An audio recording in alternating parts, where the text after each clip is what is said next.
Hi there, everybody. This is Phil Vischer. And this is Tim Hodge. Tim Hodge was the director of this particular film, and Phil wrote it. I think I wrote it. It's called The Star That Saved Christmas. Or something similar. Oh, The Star of Christmas. Sorry, The Toy That Saved Christmas was our last Christmas special, and once you do one Christmas special, it's kind of stuck in your mind. And then you do another Christmas special and you get them confused for the rest of your days. But this is a really good one. We like this one, right, Tim? I love it. I have seen it almost 100 times. Wait a minute. Tim was also the voice of Charles Pincher, the convict in whom you will see later in Act 2. Later. We assume you've already watched it once before you decided to listen to the audio commentary, correct? Are we right? If not, that you're a very unusual viewer, very sophisticated and advanced. And discerning. And you're not going to get much out of the film if you're listening to us. So anyway, this is the story of Cavus Apythart and Millward Phelps.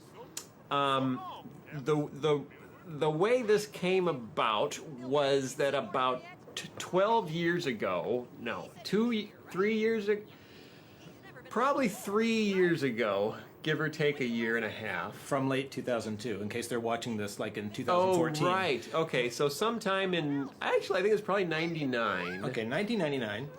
Before I started working here. We were kicking around ideas for new shows with outside writers, just brainstorming.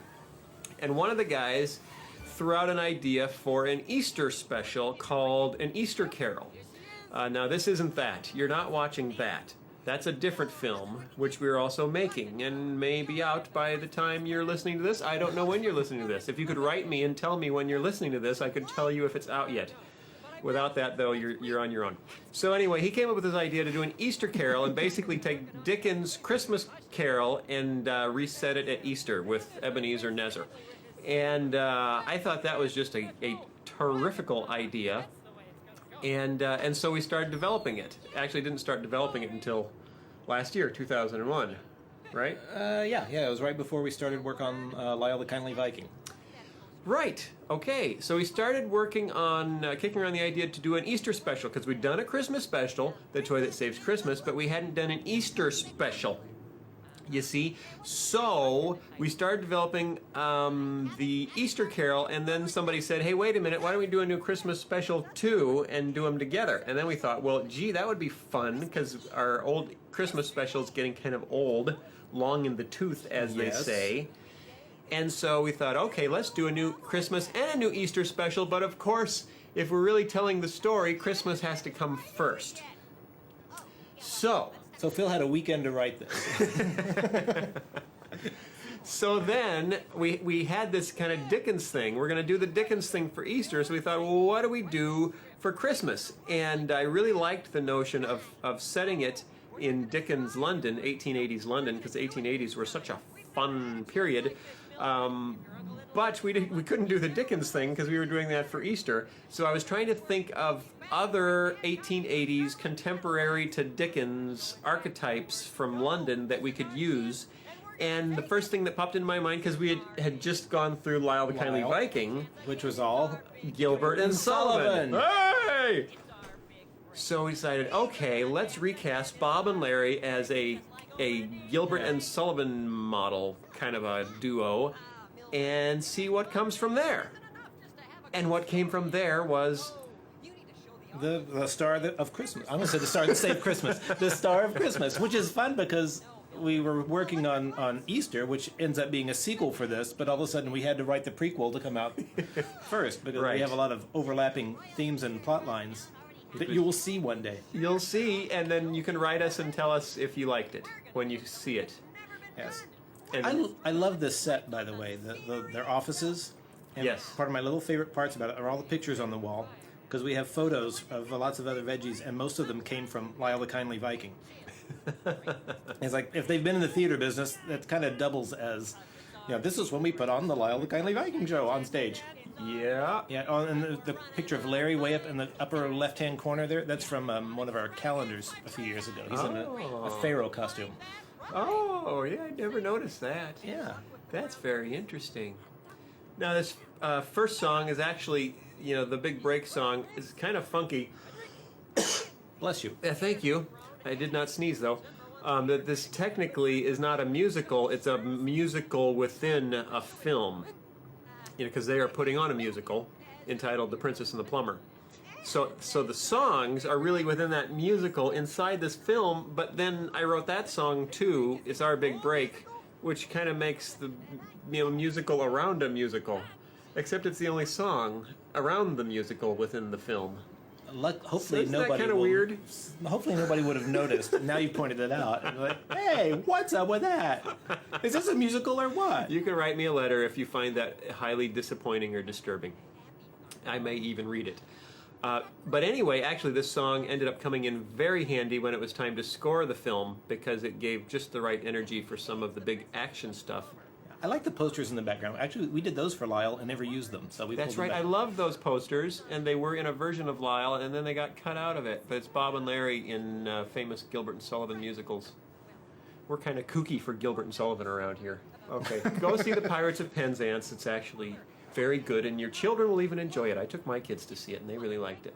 I love using songs as score as well, just to pull in musical Which themes. on many films they can't do because they'd have to pay too much money to the guys who wrote the songs to reuse it in to the reuse score. them in the score, or because they're being produced simultaneously and so they can't reference each other. But in our case, because we write our songs in-house and then we write our scores in-house, even though this one was partly out-of-house. Oh, I like that part. That was little. Okay, that's another song, but that was a song from the musical within the film, so that doesn't really count. Right. But that was, I was trying to go for a very Monty Python, out of nowhere, the men in the corner start singing a ridiculous Broadway number. Well, are we ever going to produce The Princess and the Plumber? I want to know what other songs are in this show. I want to see this whole... I love that sound effect, too. It's somewhat spittoon-like, though. Mm-hmm. I'm not sure if that's kosher for a kid's film, but, Well, it bounced off the doorknob. Yeah, we're pushing the envelope here with the sound effects here. And I liked reconceiving Bob as kind of a insecure, ambitious copywriter trying to make it in the world of, he wants Big to be... showbiz. Yeah, he wants to be Gilbert, of Gilbert and Sullivan. But right now, he's just a lowly copywriter. We thought about giving him a mustache in this show, but it was very big and handlebar-y, and we hadn't seen Bob in a couple of shows, so we thought... That's right. Let's just let him be clean-shaven again. But look, Jean-Claude got a mustache. Well, he's not the main And character. Larry got a mustache. But yeah, Well, yes, Bob is... Bob looked a little funny with the mustache. Although Pa Grape with his lamb chops, his big old things. I like those a lot. Yes, those work well. Well, he always has facial hair of some sort. In fact, we still haven't been able to get him to shave since making this. He insists on keeping his facial hair. Actually, we thought about putting a mustache on Madame Blueberry too, but she protested. She would not come out of her trailer until we took it away. The names in here are all, actually, I was reading a book about Gilbert and Sullivan, and they're all based on either friends of Gilbert and Sullivan or contemporaries or actors and actresses that they worked with. So Cavis Apethart, Millward Phelps, those are all not the actual, but the first name and last name from different friends of theirs that I put together. And Pa Grape's name is Seymour Schwenk, and that's actually Gilbert and Sullivan's two middle names put together. So there's all sorts of, it's just awash with Gilbert and Sullivan-ish. And you realize, I don't know if you realize, most people listening to this are saying to themselves, who are Gilbert and Sullivan? Oh, come on. Rogers and Hammerstein? Oh, they know Rogers and Hammerstein, they just don't know. Oh, Gilbert and Sullivan could eat them for breakfast. They probably did. But Sullivan was knighted. He was really considered... What? Which one of them wrote Onward Christian Soldiers? Sullivan. Sullivan wrote just Sullivan, the he was music, the though. composer. Yes, he was the composer. He was knighted. He was the top composer in England in this period, in the late 19th century. That poster right there for Yeah. the kids' production. Is the there artist anything interesting about it? It was actually made with potatoes. We wanted to make a child's poster that a child could make because we figured, well, they can't have a printing press in the basement of the church. How would a child make repeated posters? What? Well, they use potato prints. You never cut a potato and make like Yeah. rubber stamps, a stamp with it? Yeah. The artist actually went home and she made, and Melissa Rial did this. She cut up potatoes and made this stamp, Really? dipped them in paint and made the Wow. We made part of one of our films with a potato? poster. With a potato, and she cut her finger doing it. She Oh. suffered for her art. Oh, wow. There's blood, sweat, and tears on this film, But no overtime. but no overtime. Oh, this is the first film that no one has given their life for. But they did bleed to get it done on time. This is fun casting Junior's dad as a reverend. I mean, he fits in that role very, very well, and it never really occurred to me. This is probably his best role since God Wants Me to Forgive. No, I'm sorry. Yeah, God Wants Me to Forgive Them when he got to play the professor from Gilligan's Island. Yes, I love that role. He very much enjoyed that. I love this whole conversation too. They never really listen to what the other one's saying. But that's how people talk. Right. It's particularly how parents and children often talk to each other. It's a very well written scene, Phil. Well, I don't think thanks. I ever told you that. Oh, I really like this dialogue. And it's well directed. Look at that camera move. Yes. That is. Thank you. We used camera moves very sparingly in the show. You may notice it was for production. Why is that? Well, because they we were Too expensive? Because we were rendering at the same time Jonah was eating up the whole studio, and we couldn't afford a whole lot of render power. Yeah, see, that's another amazing little factoid. This one came in under the radar. This film was produced entirely during the production of Jonah, so it was a separate team working in the studio, but using the same technology infrastructure, the same servers and hard drive arrays, and most importantly, the same render farm. And so when Jonah got behind schedule, it became very difficult for Tim and his boys to get their dailies. And then we ended up having to put in, we had about 300 computers in the render farm, and we ended up getting so behind on Jonah that we had to buy 200 more, which did not fit in our space. We're in a mall currently, although hopefully by the time you hear this, we'll no longer be in a mall. But we had to rent an old store, an empty store on the other end of the mall behind the Dairy Queen in the food court. That was convenient. Yes. I think I've got to go check out the render farm again. Oh, this is another part. I really like Archibald in this role of Arthur Hollingshead, the historical reporter. And most of the facts that he's giving are genuine. He's talking about real people, except for the funny ones. With real accurate dates, and it was all relatively legitimate. Of course, the Star of Christmas being entirely fictitious. I always imagine right here he's putting on his gloves.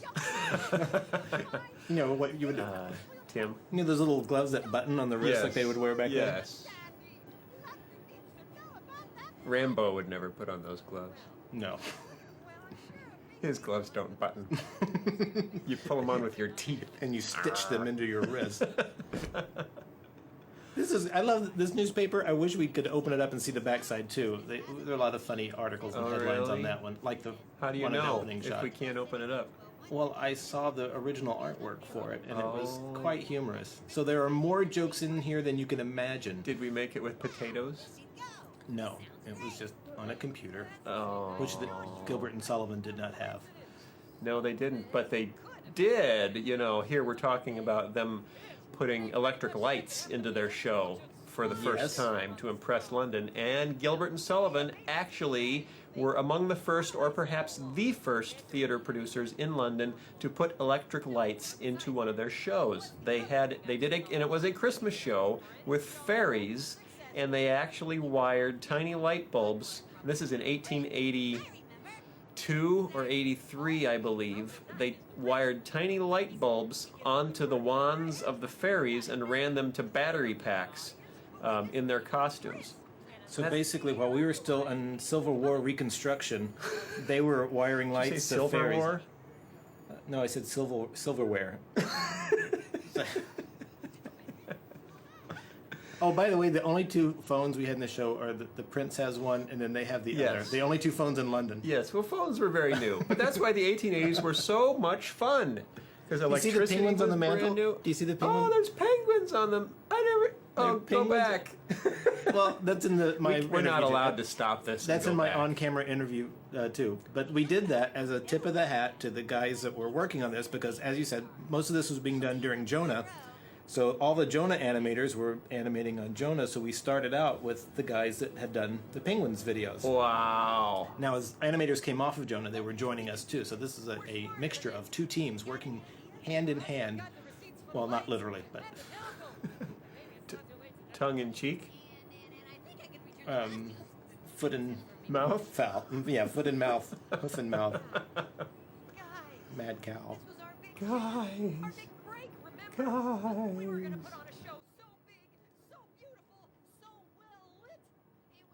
But that was also the rocket car in the beginning. Also fits in time because this was also right about the time that the Germans were in fact coming up with their first car based on a combustion engine, and Stanley was in fact coming up with his steamer. And so I kind of built on fictitiously, since rockets have been around for, a couple thousand years. So this is an educational show too. Oh yeah, this could run on the Discovery Channel. Oh, I like this. Watch this little. I like the way he glances to the side just before he gets indignant to make sure it's not a closet again. I have the right to be indignant. That's subtle. Very Bob's a great actor. subtle.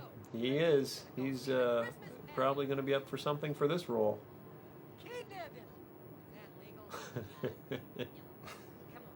That paw. He just kills me. He's a nut. He's a nut. I was a little nervous when I wrote this script, realizing how much of London you guys were going to have to build. Yeah, we got a little nervous ourselves. Well, out the window there, that's not actual modeled That's not geometry. really that is London? that is just a flat. Oh, it's a flat? It's a flat that looks like London. Like at Universal Studios tour? Yes, very much like that. Only ours is inside. Can we take people on a tour of that? This is the tour. Enjoy yourselves, everyone. We may bump into a shark later on.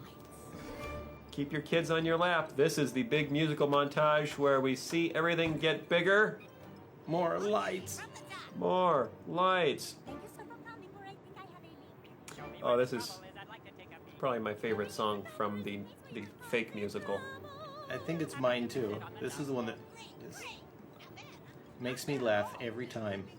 Listen to me laugh. And actually, the lyric was an alternate lyric.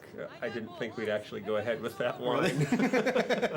But I sang it to everybody, and they fell out of their chairs. So I said, okay, we'll see.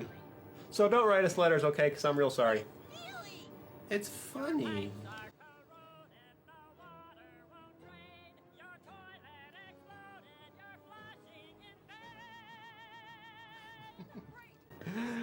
Oh dear, I think that's the first reference to toilets or flushing. No, Esther, Yeah. yeah. Flushing sound effect. Okay, for me anyway, Mike, Okay. he's a little out of control.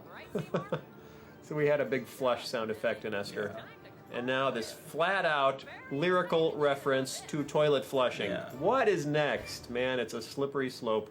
I like the pea shakes it off just so you know he's okay. Yeah, he's okay. He's okay. No peas were harmed in the making of this film. And this was I forget whose idea it was to put the hat on his head so that he can have his big idea at the end of the scene. I think one of the story guys. I thought it was you in the script. I thought it was No. because you wanted the light bulb to go on at the... I thought it got added to the script because someone suggested it. Really? I don't know. Maybe I am that brilliant, but I was thinking I wasn't. Oh, no, you are. Please Yes, sir, Mr. Vischer. disagree with me if you disagree with me. Whack, whack. A little too maybe aggressive prop usage there for the limbless world. It's a risky thing. Well, we had to have some business for him to do. You got Yeah. a wrench and a battery that's not working. You have to... Right. Well, they start winging stuff around too much, and you have Esther flashbacks, and then it's... I think we were very, very good about not breaking our prop usage rules. Yeah, and the rule for the world of VeggieTales in disembodied flying props is you never break the silhouette. I'm sorry, you never leave the silhouette of the character with the floating prop. It doesn't float outside the outline. In Right. fact, if you notice when Bob hung up the phone, Yeah. the phone starts moving over, and before it leaves his silhouette, we cut, and then you hear the sound effect on the next shot. Oh, that's good. That was a close one. That's good. Ooh, look. You should have seen that storyboard drawing. That was the most evil-looking Bob. I could not allow it. The note was, Bob cannot be this evil. Ladies Temperance League. I thought this joke was kind of funny. They're fighting the overconsumption of alcohol and they're overeating at the same time. All the people who know who Gilbert and Sullivan were will get this joke. There are a lot of jokes that I write that I think I may be the only one laughing at. But at least they make me happy. And that's what counts. 1851 World Exposition, there really was one. It was in London. I don't know if they had a prize fighting championship, but if so, he was there. The carrot won. The carrot, no. First runner-up. Oh, when we did this shot the first time, when it came back from renders, it was a daytime shot outside. Yeah. So they opened up this nighttime, and the sunlight came streaming in. that Like, looked oops, kinda that was a funny. mistake. That looked kind of funny. And now here, this sequence, even notwithstanding the climax of the film, was probably the biggest action sequence we've ever done in a VeggieTales Oh, and it's video. it. This one works It's really well. hilarious. I love this bit. The chase is coming up in a moment. We hope you like it too. If you don't, you can write us a letter. You can write Phil a letter. Or if you do, you could write us a letter. Those are nice too. Write Tim a letter. Oh yes, it's not okay to steal, kids. It is not okay. No, we're not condoning stealing, And not even rationalizing stealing as borrowing. which Bob is kind of doing here. But that's He okay pays because for it. he pays. There are consequences for his rationalization of thievery. I like this. Larry's so literal. Right.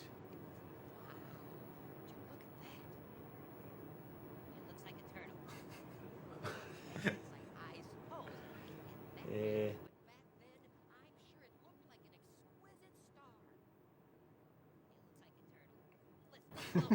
Very dry, very dry. And then this device to create the loud clatter works really well here Yeah. too. Good direction. Thank you. Click. Ooh. How that actually got tangled up in there, we don't know. But it did. It's not important. He stops. There's no noise. He starts again. We had about 48 conversations about where Moyer lived. Moyer lived. Yeah, where his little apartment was. Was he in the church. basement? Was he on the Yes. first floor? I Or had was a he in little- the attic? Yeah, I had a basement window. But it looked like he was in prison when the light came on, so we made it a side window. And I don't know if the inside of the church actually fits in the outside of the church. Yeah, well, that's... But it's close. Yeah. Now And this- I like the way Moyer always waits in the background for a while before he starts running. He always gives him a chance to get ahead. so he can deliver more of his lines. He's playing the role of the bombastic Scotsman, and we had tons of fun just coming up with stuff for him to say while he was running. 'Cause there's so many Monkey-headed loony dogs. there's so many action scenes where they just run and there's score, but there's not really anything interesting for them to say. Slimy sea donkeys. So we wanted to give him enough lines to be able to talk throughout this entire thing. Clam nuggets. Clam nuggets. That's a good one.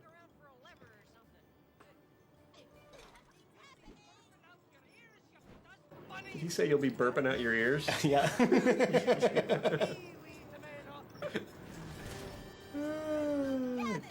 That was a fun one to record too. When Jim recorded those lines. Jim Poole. Jim Poole, yes. He came out of the recording booth sweating because he was just screaming at the top of his lungs. Or he can say, no, do it faster, louder, Louder, faster. You're It's like insane. George Lucas direction. Yeah, more energy, faster.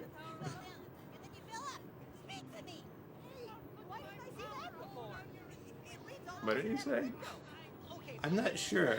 I'll have to go look at the script again, if there was a script for that part.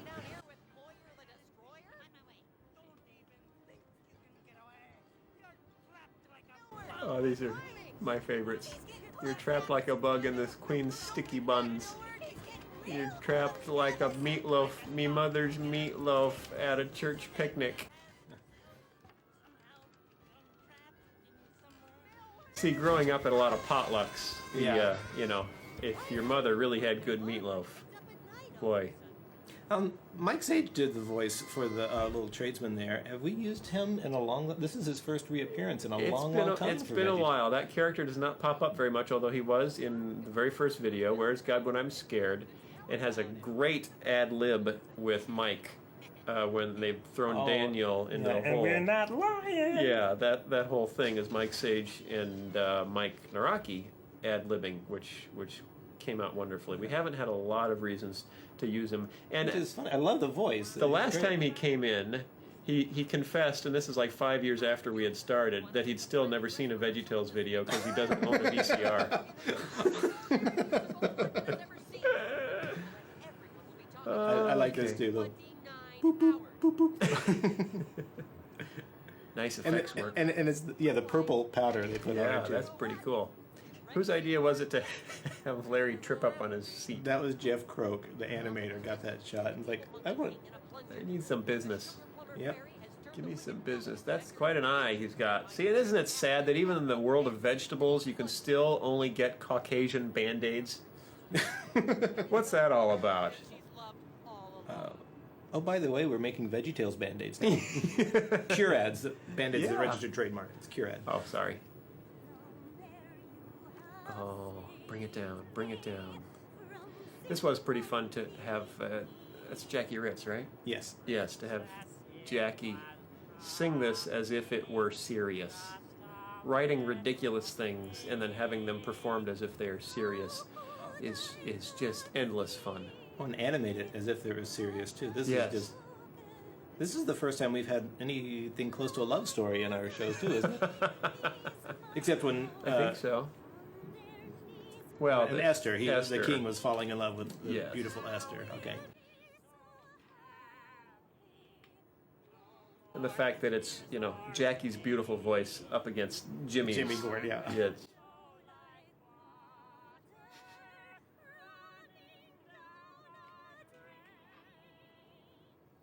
Yeah, I like Larry singing along with the lyrics. Yeah, because he's the lyricist.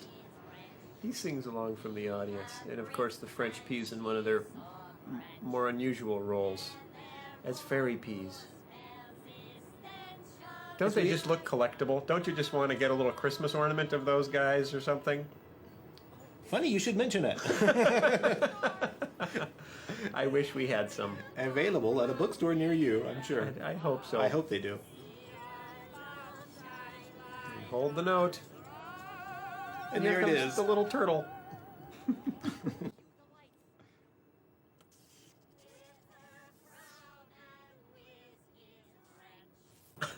Now those light bulbs weren't on there.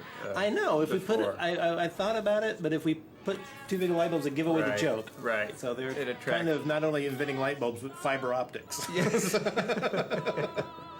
It was very advanced for the 1880s, in particular. And I love that shot. Yeah. It's like a nuclear blast going on. That's trouble. Oh, and the line I wish we could have saved is when Madame Blueberry screamed, "Divas and children first." This is the biggest tragedy that's ever been in a VeggieTales video. Even Madame Blueberry's house getting catapulted across the countryside? Well, yeah, that was more comic. I mean, this was... I love that shot. Yeah, that's cool. And the little fireman pea. And that was a painting, right? Yes, that was just a painting. That Chuck was not... Fulmer painting? Yes. And effects smoke added to the painting. Gorgeous. Gorgeous. And all done at the same time. We were really supposed to be working on Jonah. I think I even got called out of some director's time on this to go redo some Khalil dialogue. Yeah. Oh yeah, Tim is also the voice of Khalil. Oh, and I don't know if you Those are noticed this, gorgeous, the those numbers two on their name placards. Yeah. It's yours and Mike's birthday. Really? Yeah. Oh great, now people know how old I am. I wanted to hide it like Milton Berle. This is Tim playing the harmonica. He's quite an accomplished harmonicist. Why, thank you. Harmoniker. Harp player. And this is Tim as he's doing everything. That's kind of our style around here. And the Charlie Pincher. What was your inspiration for that character? I don't remember.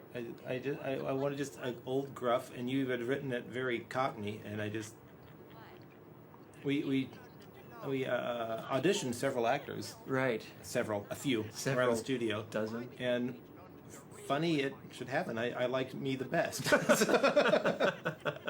You know, that's how I feel quite often about my auditions. But we did run the auditions by you first, so it wasn't Yes, just me yes, picking me. It that's was right. you picking me as well. There was some authenticity, integrity to the contest.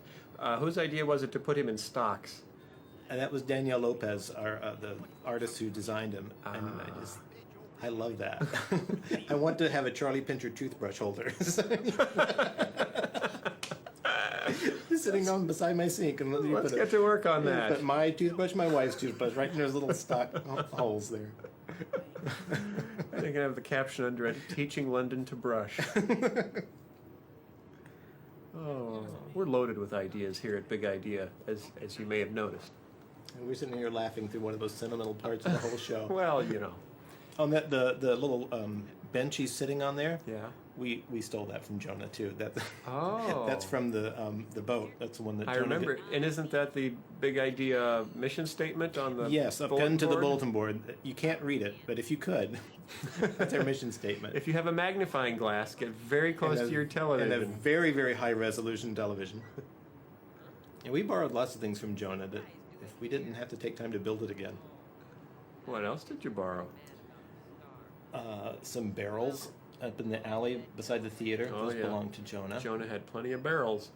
Yep. Oh, I like the key hanging there right beside the cell. like anybody could reach it. That's silly. No one can deliver a teaching moment as well as Dad. It was Dan Anderson, who is not an actor and was just a friend of mine.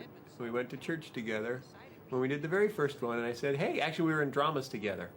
We were doing skits up in front. It was a church in downtown Chicago, Park Community Church, with lots of artists in it. And Jim Poole was the artistic director. He's the voice of Scooter. And Kurt Heinecke was the music director, and he does all of our music now. This is ad lib here. I love Mike's line here. Right. No one's ever gotten me out of jail before. That's silly. Everything's happy. Hey, great idea. Oh, no. I don't know. Did we designed this precinct doorway with those globe lights? Do they do that in England? They have precincts? I mean, well, do they have precincts and Do they have doors? Is that an international sign for a police station? I know it is. It's kind of an old American thing, but Yeah, I don't know. it seemed to be kind of the police icon. That's, if there's anything historically inaccurate, let's try not to bring it up. Oh, sorry. Okay, just forget about that. Historically inaccurate, like London being populated by vegetables. No, that really happened. That's a creative license. That's a whole different thing. All right, now here we go with our next biggest action sequence ever in a VeggieTales video. Woo! I was kind of worried about you guys pulling this one off. I like Junior bouncing on the leather seat thing. I didn't notice that before. The rocket car was also designed by Dan Lopez, who designed Charlie Pincher, and has a Along really with Michael Spooner was right. worked on that as well. Michael Quite a bit. Spooner helped. It has a great Jules Verne Victorian feel to it. I love the leather seats. Yep. When you can ever use that line, you should. Any opportunity you have. Little Mission Impossible thing there. It's a parody. Yes, it's a homage. Homage. A fromage homage. The score was composed by Chris Davis, because Kurt and I were busy Writing scoring Jonah. at the I time. love this. This guy's got a new job selling hats. He's not having And I luck. love, yeah, the ladies' hats is always funny. Whoa! This is exciting. Isn't it? A lot more exciting than standing around in Junior's bedroom and where's God when I'm scared. For I a love the climax. donut that comes bouncing Oh out. yeah, I love that. It's a little smoking donut that has Yeah, a it's smoke dust. trail. Well, it's fresh out of the oven. It's a hot one. See, Larry can't see because he's got Lemon Danish. danishes on his eyes. That's funny. It's a banker. Whoa. That's scary. It is. Now, what's that giant hill in the background? That's that a goes matte by? painting of London. That looks like San Francisco. It's like a big hill. They're going the long way around London. Okay.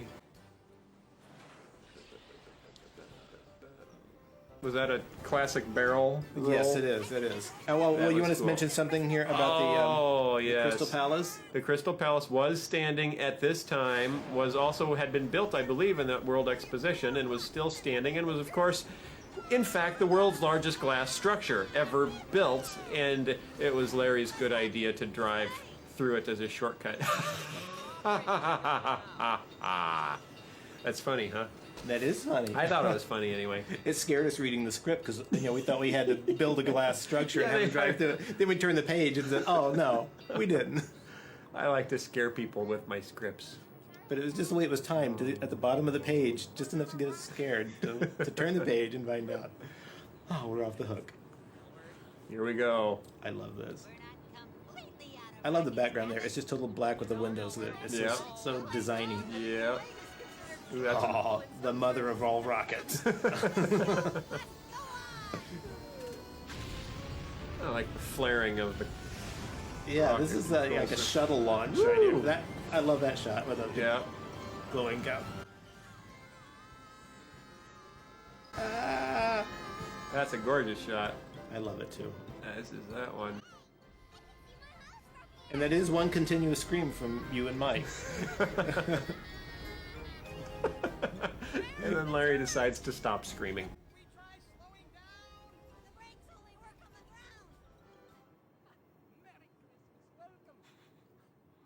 And there's Prince Frederick.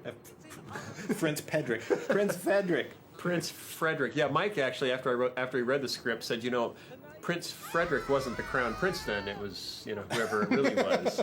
And I said, yeah, but I don't want to portray the real, actual historical crown prince as a small Latin gourd. I got the joke. I understood. Here they come. And I love the swinging doors in the church. They weren't really supposed to do that until we realized, no, it's funnier if they're just left. Yep. And Shouldn't just put, I love the banker kind of standing around wondering what to do too. Does he show up in the crowd, or does he just? Yeah, he's in the crowd. He is. That's good. Watch for him in Easter too. He has a cameo. Okay. Will that be out by the time I'm watching this? Why? Yes, it will. I certainly I'm hope not so. sure. All right.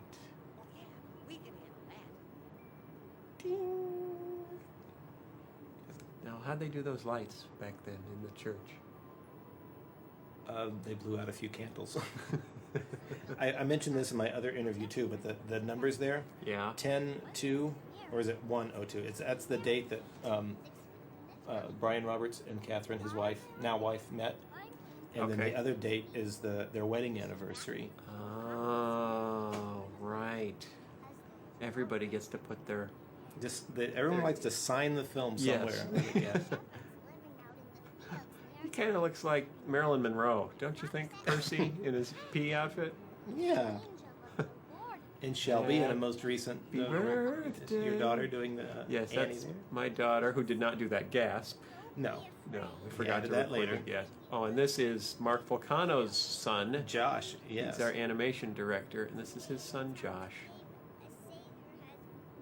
That is just so darn cute, I can hardly stand it. And Junior, of course, is my wife, Lisa, who's also so darn cute, I can hardly stand it. And this is my son Matthew, who's so darn cute, I can hardly stand it. And they're wearing costumes from Jonah. Those are characters we took from Jonah. From Jonah. So we're trying to finish Jonah, and we notice a couple of characters are missing. They don't show up. Gee, I don't know where I put them. They're in another soundstage right now. They're across the lot. Behind Dairy Queen. Now, how did they, in that 2 minutes, get that contraption moved over from the tower? Cartoon license. I love his. He's so proud of himself. He is. He's a happy guy.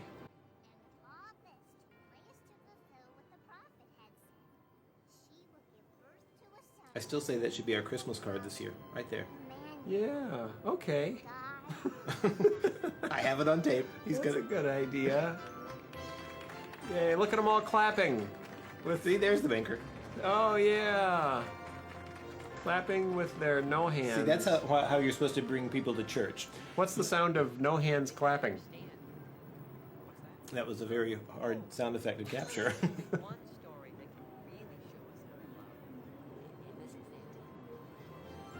Yay! Aw, Happy. my heart is bursting. It is, but don't get off that. No!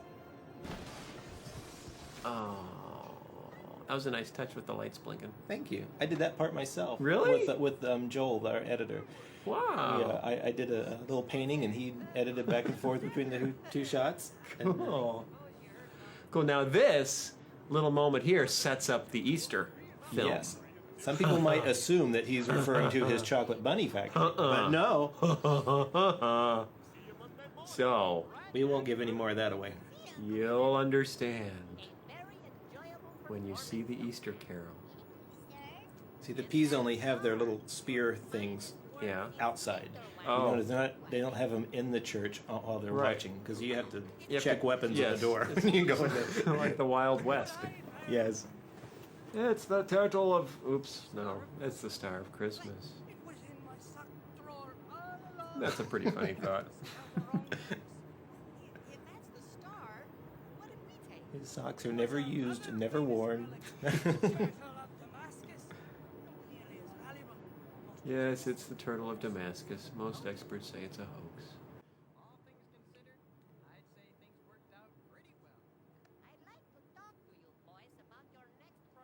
Which also brings up sequel opportunities there. Yes. But I like the way he has this opportunity to go do Yes. something big like he's always wanted, Right. but he sets it aside. Right. And this scene shows what Bob learned. That he, at the end of the day, learned that there's one way to show love. And he gave up something, a chance to secure his career, to go be nice Yep. to somebody else. And that's my wife singing. AKA Junior.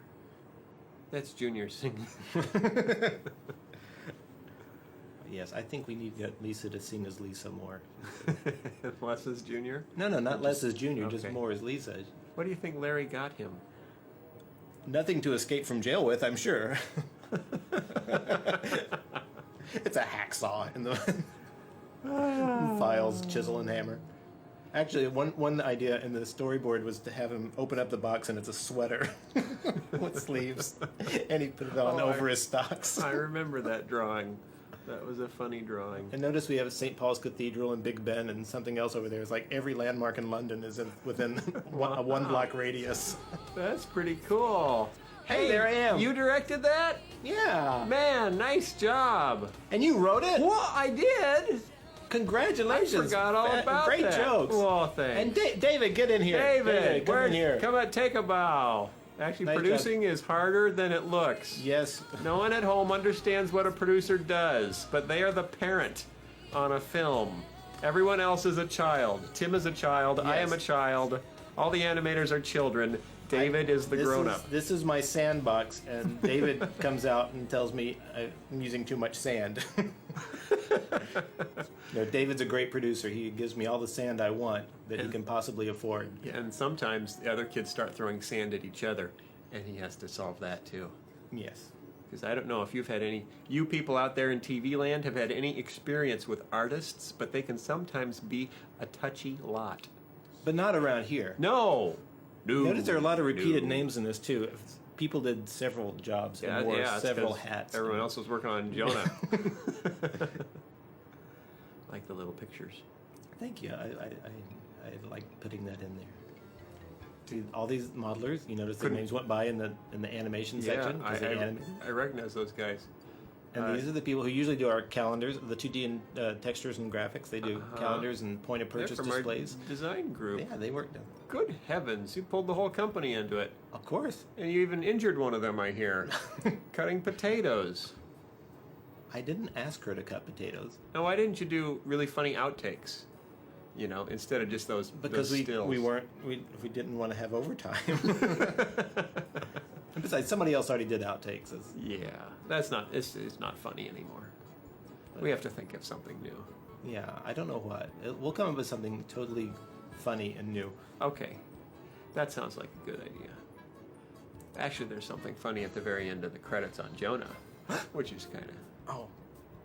But most people may have already seen it by now, so they... Right. If you saw Jonah and didn't stay for the end of the credits, go back and see it. Go back and see it. Stay for the end. Stay for the end. Oh, those are funny. And not pictures. at a matinee. Pay full price. So that's my birthday? Yes, it is. Is it under Bob? Yes, it is under Bob. Okay. Wow. So, if you want to send me a birthday card or some chocolates or something, now you know when. Their production assistants just went by. People don't know what a production assistant do. What is a production assistant? They are the people that make it possible for the studio to work. They supply all our needs and make sure we're where we are when we need to be there, and make sure all the files. So they're like junior adults? They are like no, they're full-grown adults. Well, only the producer is the adult. Oh, okay, yes. Then they're junior adults. Okay, I didn't realize you were speaking metaphorically again. Yes, they're junior I'm adults. always speaking metaphorically, except for when I say I have to go to the bathroom. That's literal. But everything else I say is metaphorical. Okay, right here it says Stranger P. Yeah. Who was the Stranger P in this show? What? It just at the end of all the vocal credits, it just went by. Back it up, everybody. It just said it had yours and Mike's voices listed as Stranger P. Oh, I don't know. Who was? You don't know what that is? No, I saw the credit go. I know. I saw that credit go by, and I was like, look at all those songs. Except for O Come, O Come, Emmanuel, it looks like I wrote a whole album's worth of songs, when actually most of them are about 12 seconds long. So I think I only wrote the equivalent of one real song, but then it was chopped up into tiny bits, and every tiny bit was given its own name, and now it looks like I'm the hardest working man in show business. What a scam. What a scam that is. Oh boy. It's nice work if you can get it. Information technology, those are the people that keep all the computers going. Of course, they were really stressed while this was in production because Jonah was also in rendering. So they were pretty much a lot of time at freaking Dairy out. Queen checking up on our render farm. The only person freaking out more than they were was our production accountant, Tony Iannicelli, who was trying to count all the beans for all of these children in sandboxes. Oh, look, there's me again, my buddy Terry. And little And Josh little Pete, Volcano. so cute. Every time I see him, I want to kiss him. Well, that's the end. Thanks, everyone.